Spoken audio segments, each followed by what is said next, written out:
Very soft, serene energy, and you could be a water sign only because of this feeling that I get that you kind of cleanse or purify things, like with a whoosh of water. But that could just be your personality. You don't need to have any water in your chart. You could be someone who's just very healing. But I also see some fire. Like, you can have your feisty moments. You know, moments where you feel inspired and have a lot of energy and you want to do everything. That is what I'm getting. But those moments are not very healthy for you. You could be dealing with a type of mental illness or neurodivergence because ADHD kind of came up because you're someone very healing, but then you have like these moments that is not quite as gentle and soft, and you have a lot more energy, and like you're moving so fast and you have a lot of fire in you, but that's not always healthy for you, and that really tires you out. And then you have moments where you're more grounded. So you're kind of more of a, you might feel like you are contradictory in many ways, like you are very healing, but also something else. And I get this feeling that you are in the works or currently trying to balance those two sides out. And you feel like you are starting from the ground up, but it's very good because you're trying to build a very strong foundation. And you're not trying to pretend or avoid or hide certain sides of yourself. You're really trying to get them all to work together.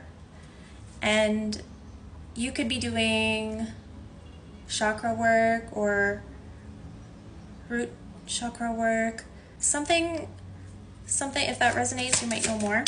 And you're really going back to the basics. You're really healing your inner child.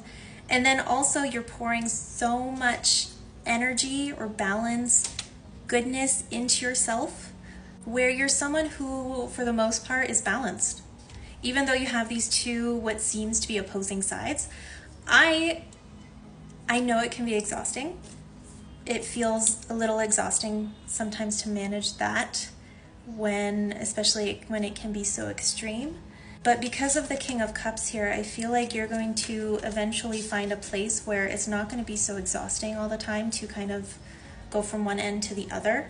And just because you have these two very grounded but also like very maybe not grounded side, it doesn't mean that it's a bad thing. I see these two qualities to be very positive for you. It's just sometimes it can get out of hand and then out of balance. I think the real challenge for you is going to be to not forget yourself, not forget to pour into you. Like when you have those bursts of energy, you might feel like it's super easy to focus on that and not yourself. And then like on your visions and all your ideas. But when you neglect yourself and you forget to pour back into yourself, that's when it starts to get a little too extreme. Okay, one more card. I feel like you have a really good group or people around you that are very supportive, that also helps keep you, that are very understanding, and they love you for you, and they're there to support you, and they will be with you, and they see themselves by your side while you are going through this. But also, they don't necessarily see you as someone who needs to change. I think it's just you. You know inside that this is something that you want to do for yourself, for your health, out of self-love, really for yourself.